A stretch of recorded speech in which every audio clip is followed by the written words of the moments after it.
For advertisement, call 8125893028. Our Gmail maxtvtelugu@gmail.com. Hi అండి, నమస్తే. Welcome to max TV. నేను మీ విద్య. ఈ రోజు మనతో ఉన్నారు స్వాతి గారు. నమస్తే స్వాతి గారు. నమస్తే విద్య. ఎలా ఉన్నారు? బాగున్నాను. వినాయక చవితి ఎలా చేసుకున్నారు స్వాతి గారు? హ్యాపీగా. నేను చెప్పినట్టుగా మీరు మీ ప్రేక్షకులు చేసుకున్నారా? చేసుకున్నాం స్వాతి గారు. ఓకే స్వాతి గారు, ఆల్రెడీ మనం తెనాలి రామకృష్ణ గారి గురించి 2 ఎపిసోడ్స్ కంప్లీట్ చేసాం కదా. దాని గురించి మంచి రెస్పాన్స్ ఉంది. ఇప్పుడు మనం 3rd ఎపిసోడ్ చేద్దాము. తెనాలి రామకృష్ణ గారు రాజదర్బార్లోకి ఎందుకు వెళ్ళారు, అంటే ఎలా వెళ్ళారు, ఎవరితో వెళ్ళారు, మీకు తెలిసిన విషయాన్ని మాకు చెప్పండి. ఖచ్చితంగా విద్య, దీనికోసం స్టోరీస్ ఉన్నాయి విద్య. ఓకే, మాకు తెలియదు స్వాతి గారు, చెప్పండి మీకు తెలిసినంత. ఖచ్చితంగా. అయితే తెనాలి రామకృష్ణ స్టోరీస్ బుక్స్ లో వచ్చేసి అసలు రాజ దర్బార్లోకి ఆయన ఎలా ప్రవేశించారు, ఎవరి ద్వారా ప్రవేశించారు అన్న విషయాన్ని చాలా క్లుప్తంగా రాసి ఉంటుంది అనమాట. ఇప్పుడు దానికి సంబంధించిన ఒక చిన్న కథ అయితే మనం చెప్పుకుందాము. చాలా హాస్యంగా కూడా ఉంటుంది కథ. తెనాలి రామకృష్ణ వాళ్ళ బావగారు వాళ్ళ దూరపు బంధువు ఒకరు కృష్ణదేవరాయల దగ్గర సేనాధిపతిగా వర్క్ చేస్తున్నారు అనమాట. వాళ్ళకి ముందు ఒక అవకాశం ఉంది అని వాళ్ళ ద్వారా తెనాలి రామకృష్ణకి తెలిసినప్పుడు, అప్పుడు రామకృష్ణ అప్పటికే కృష్ణదేవరాయల గురించి చాలా ప్రాచుర్యం వచ్చేసింది. ఆయన చేసిన గొప్ప పనుల గురించి కూడా అందరికీ తెలిసింది. ఆ రకంగా తెనాలి రామకృష్ణ కూడా తెలిసిందనమాట. ఒక ప్రయత్నం చేశారు రామకృష్ణ, నేను కూడా వెళ్ళి ఏదైనా ఉద్యోగం సంపాదిస్తాను, రాజదర్బార్లో రాజు కొలువులు నేను చోటు తెచ్చుకుంటాను అని ఒక ఆలోచనతో ఆయన బయలుదేరారు. ఎక్కడ? తెనాలిలో బయలుదేరి కృష్ణదేవరాయల యొక్క రాజాశ్రమం దగ్గరికి వచ్చారు. అయితే రాజాశ్రమంలోకి వెళ్లే ముందు తను ఎవరిని అడగాలి, ఎలా అడగాలి అన్న విషయం తెనాలి రామకృష్ణకు తెలియదు. కృష్ణదేవరాయ వాళ్ళు ఉండేదే అంటే వాళ్ళ ప్రాంతం ఏంటి స్వాతి? విజయనగరంలో ఉంటారు కృష్ణదేవరాయలు. విజయనగరాన్ని మొత్తం పరిపాలించింది కృష్ణదేవరాయలు అనమాట. అయితే విజయనగరం బయలుదేరారు తెనాలి రామకృష్ణుడు. అయితే విజయనగరం బయలుదేరాక రాజు కొలువులోకి ఎలా, ఇప్పుడు డైరెక్ట్ గా ఇప్పుడు ఒక కింగ్ ఉన్నారంటే కింగ్ కోర్టులోకి వెళ్ళిపోలేము కదా. ఒక సీఎం ని కలవాలంటే మనం ఎందరిని ముందు కలిసి ఆ తర్వాత సీఎం దగ్గరికి వెళ్తాము. ఈ రకంగానే కృష్ణదేవరాయల వారిని కూడా కలవాలి అంటే ఒక ప్రాసెస్ ఉండేది. అయితే మన తెనాలి రాముడికి ఎవరిని కలవాలి, ఎలా అడగాలనే విషయం తెలియలేదు. అప్పుడు తను రాజు పురోహితులు, అంటే రాజు దగ్గర ఒక పురోహితులు ఉంటారు. ప్రతి రాజుకు కూడా వారి యొక్క పురోహితులు ఉంటారు. వాళ్ళకి వాళ్ళ యొక్క ధర్మాలు, వాళ్ళు చేసే ఒక పనులు, వాళ్ళ కుటుంబ ఆచారాలు అన్ని కూడా తరతరాలుగా వీళ్ళే చెప్తూ ఉంటారు, రాజు పురోహితులే. ఈ రకంగా రాజు పురోహితులు, అలాగే రాజు పురోహితుల గారి శిష్యుడు కోటయ్య అన్నమాట అతని పేరు. ఈ రాజు పురోహితులు కోటయ్య దగ్గరికి ఈ తెనాలి రామకృష్ణ వెళ్తాడు. వాళ్ళు స్నానం చేస్తూ ఉంటారు అప్పుడు చెరువులో. అయితే వాళ్ళు స్నానం చేసి బయటికి రాగానే తెనాలి రామకృష్ణ, రాజపురోహితులు గారు, నేను కూడా రాజదర్బార్లో ఏదైనా చిన్న ఉద్యోగం చేసుకుందామని వచ్చాను, కృష్ణదేవరాయలు గారిని నాకు కాస్త పరిచయం చేయండి, నాకు రాజు కొలువులో చోటు ఇవ్వండి అని అడిగారు అనమాట. అప్పుడు రాజపురోహితులు ఏమంటారంటే, అంటే వీళ్ళకి గిట్టదు తెనాలి రామకృష్ణకి, ఫస్ట్ నుంచి వాళ్ళకి యాంటీనెస్ ఉంటుందన్నమాట. ఈ రకంగా వాళ్ళు పడనట్టు మాట్లాడతారు. ఎలా మాట్లాడతారంటే ఆ రాజపురోహితులు, ఏమిటి నువ్వు రాజు కొలువులో ఉద్యోగం చేస్తావా, రాజుగారి వద్ద నువ్వు పని చేస్తావా, రాజుగారి కొలువులో చేరాలనుకుంటున్నావా, ఎన్నో సంవత్సరాలు సాధన చేస్తే గానీ అది దక్కదు, నేను ఎంతో సాధన చేశాను, నేను చాలా గొప్పవాడిని కాబట్టి రాజుగారి దగ్గర నేను రాజు పురోహితులుగా ఉన్నాను అని రాజు పురోహితులు చెప్తారు. అప్పుడు కోటయ్య నవ్వుతూ ఉంటాడు. ఇది తెనాలి రామకృష్ణ మొత్తం మనం ఎంటైర్ స్టోరీ చూసుకున్నట్టయితే, ఆయన మొత్తం బయోగ్రఫిక్ స్టోరీస్ చూస్తే ఈ కోటయ్య రాజపురోహితులకి ఎప్పుడు తెనాలి నచ్చడు అనమాట. ఆ రకంగా ఫస్ట్ నుంచే నచ్చడు. మనం చాలా దగ్గరలో ఉంటాం కదా, వింటూ ఉంటాం, look at first sight, first impress. ఈ రకంగా ఫస్ట్ ఇంప్రెస్ లోనే వాళ్ళిద్దరికి నెగిటివ్ ఎరా స్టార్ట్ అయిపోయింది. ఈ రకంగా తెనాలి రామకృష్ణకి బాధ వేసింది. అయ్యో నేను దేనికి పనికిరాని అంటున్నారు రాజు పురోహితులు గారిని బాధపడి, తండ్రి క్షమించండి, నాకు తెలియక అడిగాను, అయితే నేను కూడా చాలా సాధన చెయ్యాలా అని కామ్ గా వెళ్ళిపోతాడు అనమాట. అయితే మన తెనాలి రామకృష్ణుడు ఏం చేస్తాడంటే రాజ దర్బార్లోకి డైరెక్ట్ గా వచ్చేస్తాడు. నెక్స్ట్ డే రాజ దర్బార్లోకి వచ్చేస్తే ఈ కోటయ్య షాక్ అయిపోతాడు. అదేంటి, నిన్నే మాకు కలిసేవు కదా చెరువు దగ్గర కలిసి, ఇప్పుడేమో డైరెక్ట్ గా రాజకులులోకి వచ్చేస్తున్నాడు ఏంటి అని రాజు పురోహితులతో ఇన్ఫార్మ్ చేస్తాడనమాట. అప్పుడు రాజు పురోహితులు కోటయ్య సైనికులకు పంపించి, అతను ఎవరో దొంగలా ఉన్నారు చూడు కాస్త, ఆ వస్తున్న అతను ఖచ్చితంగా దొంగ అయి ఉంటాడు, రాజాశ్రమంలోకి చేరాలనుకుంటున్నాడు, అతను నువ్వు వెళ్ళగొట్టు అంటే ఈ భటులు సైనికులు అందరూ కలిసి తెనాలి రామకృష్ణుడిని ఫస్ట్ వెళ్ళగొట్టేశారనమాట. అప్పుడు తెనాలి రామకృష్ణుడికి అర్థమైంది, ఓహో ఇది ఇలా జరిగే పని కాదు, నేను డైరెక్ట్ గా వెళ్ళలేను, ఏదో ఒక రకంగా ఎవరినొకరిని పట్టుకొని నేను రాజు కొలువులోకి అయితే వెళ్ళాలి అని గట్టిగా అనుకుంటాడు. చాలా కోరిక, రాజుగారిని కలవాలి, రాజు కొలువులో ఉద్యోగం సంపాదించుకోవాలని చాలా కోరికతో, అతిపెద్ద ఆశతోనే మన తెనాలి వచ్చారనమాట. అప్పుడు మళ్ళీ మరుసటి రోజు సంధ్యావందనం చేసుకుంటారు రాజు పురోహితులు. ఆ చెరువులో స్నానం చేసినప్పుడు వాళ్ళు మంత్రాలు చదువుకొని చేస్తూ ఉంటారు కదా, తనతో పాటు ఎప్పుడు తన శిష్యుడు తన వెనకే ఉంటాడు. స్నానం చేసుకుంటున్న సమయంలో మళ్ళీ తెనాలి అబ్జర్వ్ చేశాడు వాళ్ళు ఏ టైంలో ఏ పని చేస్తున్నారని గమనించారు. ఎవరిని? రాజు పురోహితుల్ని, కోటయ్యని. వాళ్ళు ఏ టైంకి ఏ పని చేస్తున్నారో తెలుసు కాబట్టి స్నానం ఏ టైంకి చేస్తారని ముందే తెలుసుకొని వాళ్ళ వెనక వాళ్ళకి తెలియకుండా బయలుదేరి వెళ్ళి చెట్టు వెనక దాక్కున్నాడు. స్నానం చేయాలంటే వస్త్రాలన్నీ బయట వదిలే వెళ్ళి స్నానం చేస్తారు. ఈ రకంగా వాళ్ళు స్నానం చేస్తున్నప్పుడు ఆ వస్త్రాలన్నీ పట్టుకొని చెట్టెక్కిపోతాడు అనమాట తెనాలి రామకృష్ణ. అప్పుడు మన రాజపురోహితులుగా స్నానం చేసి చూస్తే బట్టలు లేవు చెరువు ఒడ్డున.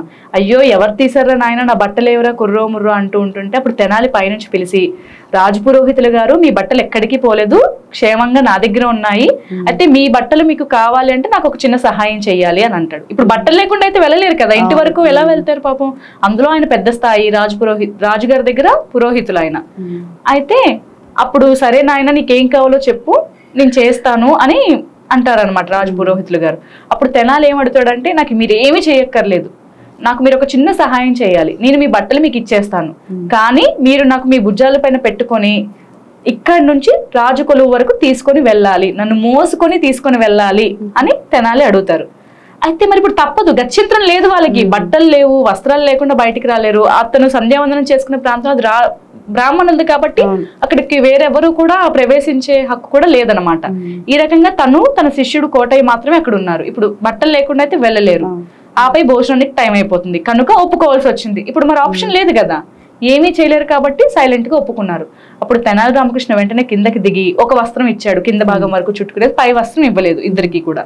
అయితే ఆ వస్త్రాన్ని చేతిలో పట్టుకున్నాడు. మీరు నాకు ఎప్పుడైతే రాజు కొలువు వరకు తీసుకెళ్తారో నన్ను మోసుకొని, అప్పుడు మాత్రమే నేను మిగతా వస్త్రాలు ఇస్తాను అని ఒప్పందం చేసుకుంటాడు. అప్పుడు ఈ రాజు పురోహితులు ఏం చేస్తారంటే తన భుజాల మీద ఎక్కించుకొని తీసుకొని వెళ్తూ ఉండగా అందరూ చూస్తారనమాట.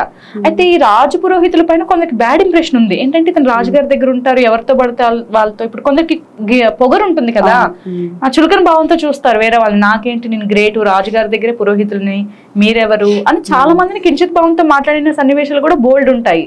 అలాంటి వాళ్ళందరూ చూసి నవ్వుతారు అనమాట. బాగా అయింది, మంచి పని అయింది అని నవ్వుతారు.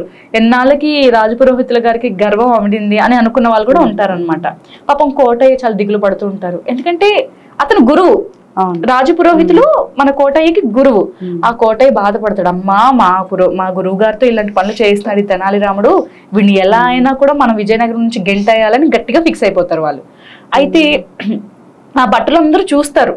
ఇప్పుడు అందరూ ఊర్లో ఇప్పుడు రాజు కొలువు వరకు తీసుకెళ్ళాలంటే మధ్యలో సైనికులు భటులు కూడా ఉంటారు కదా, ఆ భటులు కొందరు చూసి వెళ్తారనమాట. తెనాలి శ్రీకృష్ణదేవరాయల దగ్గరికి వెళ్ళి, రాజావారు ఇలా మన రాజపురోహితుల్ని ఎవరో తలమాసిన అతను రాజపురోహితుల్ని ఇబ్బంది పెట్టి రాజపురోహితుల మీద ఎక్కి బాగా వీధంతా తిరుగుతున్నాడు, అతను ఎవరో తెలియట్లేదు, తైతిక్కలాట్లన్నీ ఆడుతున్నారు మన రాజపురోహితుల గారితో అని చెప్తారనమాట. అప్పుడు అతనికి అనిపిస్తుంది, అమ్మా నా దగ్గర వర్క్ చేసే అతన్ని ఎవరో దూరపు దేశం నుంచి వచ్చి ఇబ్బంది పెట్టడం ఏమిటి, అతను తీసుకొనండి అని తన ఇంకో భటుల్ని పిలుస్తారు. అయితే తను పిలిచినప్పుడు ఒక కొత్త భటుడు అంటే కొత్తగా జాయిన్ అవుతాడు అనమాట. అతను ఈ రోజు వర్క్ లో జాయిన్ అయ్యి వస్తాడు. మన రాజుగారు కూడా అడుగుతారు, ఎవరు నువ్వు, ఏంటి సైనికుల వేషధారణలో ఉన్నామంటే, మా తండ్రి గారు మీ దగ్గర వర్క్ చేశారు, ఆయనకు ఆరోగ్యం బాగాలేదు, ఆయన స్థానంలో నేను వచ్చాను అంటే రీప్లేసింగ్. ఇప్పుడు ఫాదర్ రాలేకపోయినప్పుడు అలా వెళ్ళే అవకాశాలు కూడా అప్పట్లో ఉండేవి.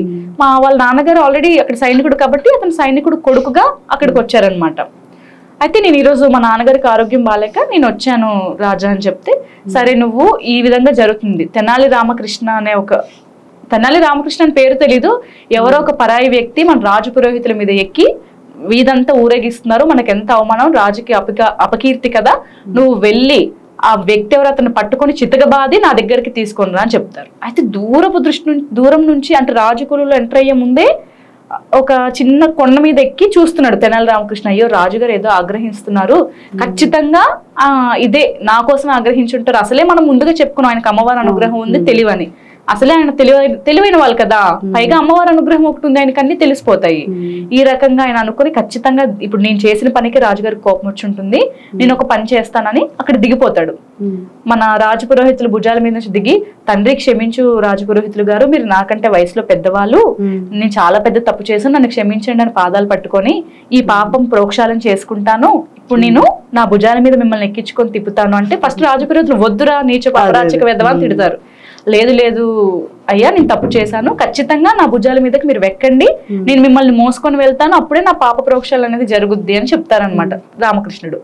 అప్పుడు ఏం చేస్తారంటే మెల్లగా ఈ రాజపురోహితులను ఎత్తుకొని ఊరంతా తిరుగుతాడు తెనాలి రామకృష్ణ. రామకృష్ణ గారు తెలివిగా ఆలోచించారు, చాలా తెలివిగా వికటి కవి కదా ఆయన అన్ని హాస్యంగాను తెలివిగా, ఆయనకి ఎప్పుడు ముందు దృష్టి దూరపు చూపు ఉంటుంది అన్ని. పైగా అమ్మవారి అనుగ్రహం అని చెప్పుకున్నాం కదా, అంతే కదా, అమ్మవారి అనుగ్రహం ఉంటే ఏ రకంగా అయినా వాళ్ళు రక్షింపబడతారు. ఆ రకంగా తెనాలి కూడా చాలా తెలివిగా ఆలోచించుకున్నారు. అయితే మొత్తం తిరుగుతుండగా రాజు కొలువు వైపు అడుగేశాడు. అప్పుడు సైనికుడు వచ్చాడు, కొత్తవాడు అని చెప్పుకున్నాం కదా మనం ముందే. అతనికి తెలియదు అనమాట రాజ పురోహితులు ఎవరో తెలియదు, తెనాలి రామకృష్ణుడు ఎవరో తెలియదు. ఇప్పుడు ఫస్ట్ ఆయన ఏం విన్నాడు రాజు దగ్గర నుంచి, ఎవరో వ్యక్తి రాజు పురోహితులను సత్తాయిస్తున్నారు, భుజాల మీద కూర్చున్నాడు, ఆ వ్యక్తిని చితకబాది తీసుకొని రా అని చెప్పాడు. ఇప్పుడు ఇక్కడ చూసే సీనరీ ఏముంది, రామకృష్ణ ఎత్తుకున్నారు, పురోహితుల్ని ఎత్తుకున్నారు అనమాట, రాజు పురోహితుల్ని. తిని చూసినప్పుడు ఏమనుకున్నాడంటే రాజు పురోహితులే తెనాలి రామకృష్ణ రాజు పురోహితులని ఆపోజిట్ గా అనుకున్నారు. ఎందుకంటే ఆయన చెప్పిందట్టే ఉంది కదా. ఇప్పుడు ఫస్ట్ ఆయన ఏం విన్నాడు, తెనాలి రామకృష్ణ అన్న ఎవరో పరాయి వ్యక్తి రాజు పురోహితులను ఇబ్బంది పెడుతున్నారు అని. ఇక్కడ వచ్చేసరికి సీన్ రివర్స్ అయిపోయింది కాబట్టి ఆయన ఆలోచన కూడా రివర్స్ అయిపోయింది అనమాట. అయితే వెంటనే రాజపురోహితులను దింపి చితక బాధేశాడు సైనికుడు, గట్టిగా కొట్టేశాడు. అయితే ఒరే నేను రాజపురోహితులు రా, ఈయనరా తెనాలి రామకృష్ణ అని చెప్తాడు అనమాట రాజపురోహితులు. చూసారా రాజపురోహితులు గారు అని తెనాలి రామకృష్ణతో ఈ విధంగా చెప్తాడు. చూసారా పురోహితులు గారు, మీరుండగానే ఈ నీచుడు ఎలాంటి అబద్ధాలు చెప్తున్నాడో, పైగా ఇతనే రాజపురోహితులు అని చెప్తున్నారు, మీరే అపరాచం చేశారని చెప్తున్నారు, రండి మీరు అయితే మన రాజకులంలోకి వచ్చేసేయండి, ఇతనైతే దరిద్రుడి, ఇతను కొట్టి చితకబాది పంపించేమన్నారు రాజుగారు అని చెప్తాడు అనమాట. అప్పుడు తెనాలి రామకృష్ణ భలే నవ్వుకుంటాడు, ఆహా నా ప్లాన్ వర్కౌట్ అయ్యింది అనుకో నవ్వుతూ, సరే పద వెళ్దామని మెల్లగా వెళ్ళాడు రాజు దర్బార్లోకి. మెల్లగా సైనికుడితో పాటు వెళ్ళాడు అనమాట. అప్పుడు రాజుగారు ఈయన చూసి షాక్ అయ్యారనమాట. ఇదేంటి నువ్వు వచ్చావు, మా రాజు పురోహితులు గారు ఎవరు, నువ్వెవరు అసలు, నువ్వెందుకు వచ్చావు రాజు కొలువులోకి అంటే కాళ్ళ మీద వెంటనే పడిపోయి, తండ్రి నన్ను మన్నించండి రాజుగారు, ప్రభు నన్ను మన్నించండి, నేను మీకు జరిగిందంతా చెప్తాను, ఇది ఫస్ట్ వినండి, విన్నాక మీకు నా వైపు నుంచి తప్పేదని అనిపిస్తే అప్పుడు నన్ను శిక్షించండి తండ్రి అని చెప్తాడు. అయితే సరే ఏం జరిగిందో చెప్పు అంటే మొత్తం అసలు ఎలా తను వచ్చి ఫస్ట్ అడిగితే ఆ రాజపురోహితులు గారు ఎలా అవమానించారు, వాళ్ళు గొప్పగా ఎలా విర్రవేగారు, ఇవన్నీ కూడా చెప్పాక, ఈ రకంగా అంతా చెప్పాక రాజు అంతా వింటాడు కదా. అప్పుడు అర్థమవుద్ది, ఓకే రాజపురోహితులు గారు కూడా కొంచెం ఎక్కడో గర్వంగా ఉంది, ఈ నా దగ్గర రాజపురోహితులుగా చేస్తున్నాను అని అంతా బయట ప్రచురం చేసుకొని మంచి త్రోవలో వెళ్లకుండా కొంతవరకు నెగిటివ్ ఎరాలో వెళ్తున్నాడు అని రాజుకు అర్థమైంది. అయితే తెనాలి రామకృష్ణ చెప్పిన మాటలు, అతని బిహేవియర్, అతను చేసే తుంట పని నచ్చింది, నవ్వాడు. అంటే తను చెప్పాడు కదా ఆల్రెడీ, నేను చూశాను మీరు కోపం అవడం, అందుకే నేను కావాలని ఇలా చేశాను, నాకు అనిపించింది ఇతనికి మేము తెలియదేమో అని, అందుకే ఆపై నేను ఒక్క మాట ఆడలేదు, తనే వచ్చి రాజు పురోహితులు గారిని నేను అనుకుని చితకబాదాడు తప్ప నేను కొట్టమని అనలేదు, అలాగని ఆపను లేదు అని చెప్తాడు అనమాట. అప్పుడు ఈ చమత్కారం నచ్చుద్ది మన శ్రీకృష్ణదేవరాయలు గారికి. చమత్కారం నచ్చి, అరే భలే తెనాలి, భలే రామకృష్ణ, నువ్వు భలే ఉన్నావు, నీలాంటి వాళ్ళు మాకు ఖచ్చితంగా కావాలి, ఎలాంటి పరిస్థితుల్లో ఉన్నా కూడా మమ్మల్ని చాలా సునాయాసంగా బయట వేస్తావని రాజు కొలువులో ఈ రకంగా ఉద్యోగాన్ని సంపాదించుకున్నాడు తెనాలి. ఈ రకంగా తను ఫస్ట్ అడుగు పెట్టింది అయితే ఈ రకంగా రాజు దర్బార్లోకి అడుగు పెట్టాడు. ఈ కథ ద్వారా మనకు తెలుస్తుంది. అలాగే ఇది పిల్లలకి చెప్పడానికి కూడా చాలా బాగుంది కదా విద్య. ఖచ్చితంగా పిల్లలు కూడా కాస్త ఎంజాయ్ చేస్తారు ఈ స్టోరీని. క్యారెక్టర్ నేమ్స్ కూడా ఫన్నీగా ఉన్నాయి, రాజు పురోహితుడు గారు, కోటయ్య, ఈ రకంగా చాలా చక్కగా చెప్పారు స్వాతి గారు. Thank you. మీకు కనుక ఈ వీడియో నచ్చినట్టయితే లైక్ చేయండి, షేర్ చేయండి, సబ్స్క్రైబ్ చేసుకోండి. Thank you.